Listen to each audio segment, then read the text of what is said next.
안녕하십니까. 존경하는 언론인 여러분, 인천 부평구 을 박선원 국회의원입니다. 오늘은 대한민국 국가정보원이 연루되었다고 하는 미국 내의 한반도 및 북한 문제 전문가 수미 테리 사건 관련 기자회견입니다. 요새 한미동맹이 더할 나위 없이 좋다고 합니다. 그 좋은 한미동맹이 왜 이런 일을 겪어야 하는지 이 정부는 답해야 합니다. 윤석열, 바이든 정권 사이에 소설책에나 볼 수 있는 최고 수준의 첩보전이 벌어지고 있는 것은 무엇 때문입니까? 서로 그토록 믿지 못하고 불신하는 이유는 무엇입니까? 어제 공개된 수미 테리 씨에 대한 기소장, 검찰 기소장을 보면 수미 테리가 FBI의 본격적인 조사를 받기 시작한 것은 2023년 6월입니다. 윤석열 정부 대통령실에 대한 미국 정부의 도청, 감청 의혹이 폭로된 2023년 4월로부터 단 2달 후에 일어난 일입니다. 수미 테리를 지난 10년 동안 감시하던 FBI가 하필 이 시점에 본격적으로 조사를 시작한 이유는 무엇일까요? 대통령실 감청 의혹에 대한 협상 카드로 활용하기 위함은 아니었을까요? 그리고 지난 1년 동안 이 사건을 한미 간에 충분히 외교적으로 해결할 시간이 있었습니다.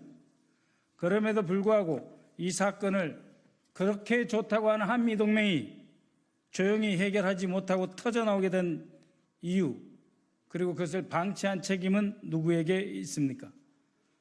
오전에 대통령실에서 이번 사건의 책임이 문재인 정부가 집권한 이후 전문적인 외부 활동을 할 수 있는 요원을 천에서 발생한 것이라는 정말 지나가는 소가 웃을 일을 주장을 하고 있습니다.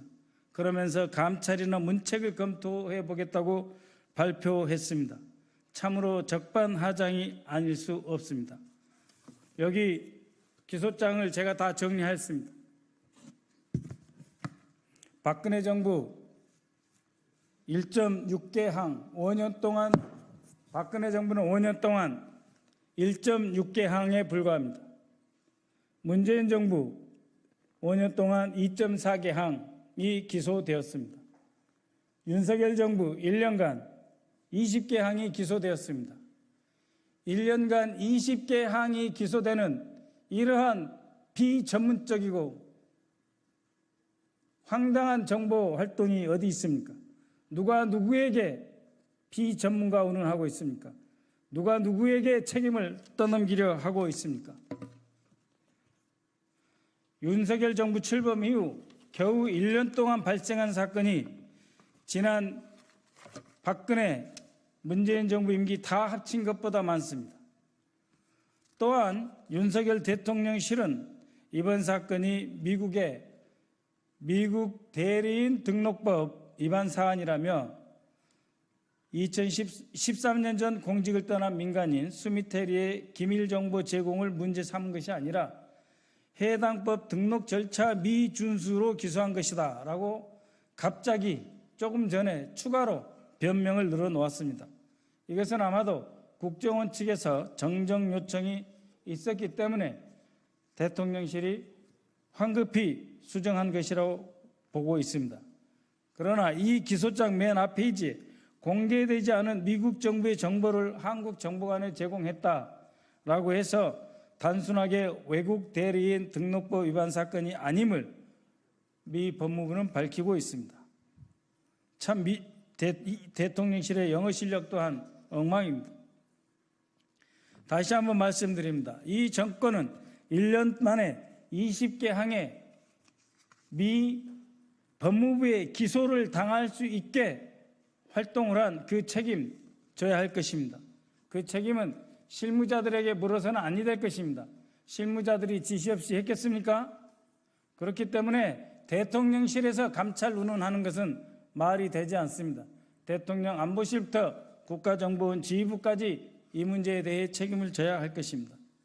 존경하는 국민 여러분, 정보의 세계에는 영원한 적국도 영원한 우방도 없습니다. 그러나 미국은 우리의 유일 동맹입니다. 그렇기에 미 국무장관 블링컨의 내부 회의 자료를 비밀에 빼냈다고 한다면, 그것이 사실이라면 미국으로서는 용인할 수 없겠죠. 이것은 국가정보원 지휘부가 과도하게 업무를 지시하여 발생한 참사라고 보고 있습니다. 미국은 세계 스파이의 집합소라고 할 만큼 각국의 치열한 정보전이 전개되고 있는 현장이고, 미국의 방첩 당국도 수미테리하고는 비교할 수 없는 진짜 스파이들을 감시하고 있을 것입니다. 그런데 왜 대한민국의 외교관 여권을 가진 정식 정보관이 이러한 일을 당해야 합니까? 그것은 바로 다시 말씀드리지만 2023년 4월 폭로된 미국의 한국 대통령실에 대한 도청에 대한 방어 수단으로 나온 이 사건을 윤석열 정부는 외교적으로 정보 당국 간 협력을 통해 해결하지 못한 것입니다. 안보와 정보 모든 것에 대한 참사가 하루가 멀다 하고 나타나고 있는 것입니다. 1년 동안 이것을 해결하지 못하고 과연 지난 1년 동안 얼만큼 대한민국의 정보 역량이 취약해졌을지 상상하고도 남음이 있습니다. 동시에 대통령실이 과연 이 사건에 대해 전 정부 책임 운운하면서 언급하는 것이 온당한가 하는 점을 지적하지 않을 수 없습니다. 외국 정보기관의 국내 활동에 대해서는 우리 기관도 모두 주시하고 모니터링하지만 절대로 외부에 노출시키지 않습니다. 이것은 정권의 이익 차원에서 다루어져야 할 문제이죠. 공개적으로 언급하는 것은 금물입니다. 그럼에도 불구하고 전 정권 탓하며 들고 나온 윤석열 정권, 아마추어 정권의 수준을 넘어서 더 이상 집권해서는 안 될 정권임을 스스로 입증하고 있습니다. 저희 민주당은 향후 정보위에서 이 사건을 철저히 다룰 것입니다. 대통령실은 언론 플레이할 생각하지 말고 1년 만에 20개 항의 위법 사항을 일으키게 만든 원인이 무엇인지 바로잡으십시오. 한편 수미테리를 당국에 신고하지 않고 외국 정부를 위한 정보 활동을 했다는 혐의로 기소되었습니다. 만약 같은 일이 우리나라에 발생했다면 어떻게 됐을까요? 우리는 이를 처벌할 수 없습니다. 따라서 왜냐하면 현행법으로 적국만이 간첩죄에 해당되기 때문이죠. 그래서 현행법의 간첩죄를 적국이 아닌 외국으로 바꾸겠습니다. 형법 제98조 간첩죄의 적용 범위를 적국에서 외국 및 외국인 단체 등으로 확대하는 입법을 추진하겠습니다. 그리하여 우리의 안보, 우리의 정보를 지켜서 대한민국의 국익을 수호토록 하겠습니다. 아울러 국가정보원은 그 어느 때보다 철저하게 업무에 집중하여 주시기 바랍니다. 국익 수호와 국가안보를 위해 헌신해 주시기 바랍니다. 특히 수미테리 사건의 법정 다툼이 있을 것으로 예상되는 상황에서 국정원이 섣불리 언론 보도용으로 대통령실 입맛 맞추기 위해서 감찰해서 무고한 직원을 희생시키고 불이익을 주는 일은 없어야 할 것입니다. 감사합니다.